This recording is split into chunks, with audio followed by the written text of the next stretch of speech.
So, open ka ba to start your career sa Indonesia? Saka sa ano? Why not? If that comes, diba? Maging ano na ako, girl version ni Jericho Rosales. Okay.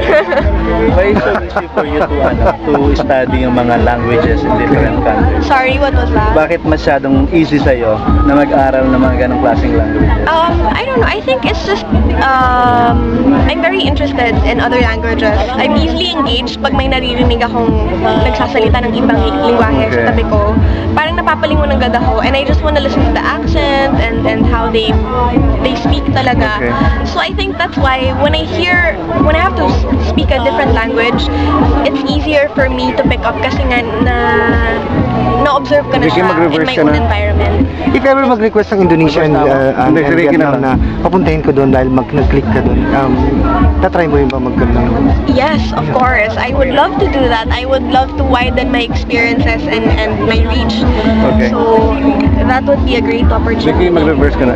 Any impressions about our superstar, Nora Aunor, while working with her? She's very humble. She's very quiet, and we're gonna shoot the movie in 2 weeks in Batanes. So we're gonna be there also for 2 weeks, and I'm very excited but also very nervous for that because she is the superstar, and it's another overwhelming experience to encounter. May trailer na kayo, right? Yes, we met for the trailer of Dementia, which was shot in December, I believe, if not January. So we had small talk pa lang. Of course, nahihiya pa ako. I don't know what to talk to her about.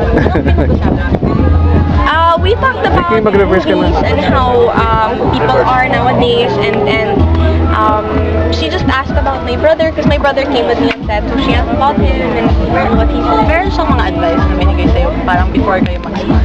Actually, no. She's very, Baka sa labas? hindi siya, hindi niya ipapamukha sa'yo na baguhan ka. Talaga? She will let you do your own thing, and then she'll let the director say it because she knows, parang I feel, I can see that hindi siya ganun, hindi siya yung ganito gawin mo kasi blah blah blah blah blah, diba?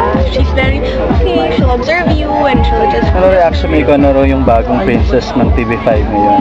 Because of so many projects na binibigay sa'yo ng TV5. I'm thankful. Well, there are a number of us that were called the princesses before pa. So I'm just glad that until now the projects are still coming in. And soon we'll welcome you to Star Cinema, no? Huh? Yes, I believe so. Pero ano pa yan, to be announced sooner. Are you excited to work with Star Cinema? Of course. Well, I don't know if I'll be working hand in hand.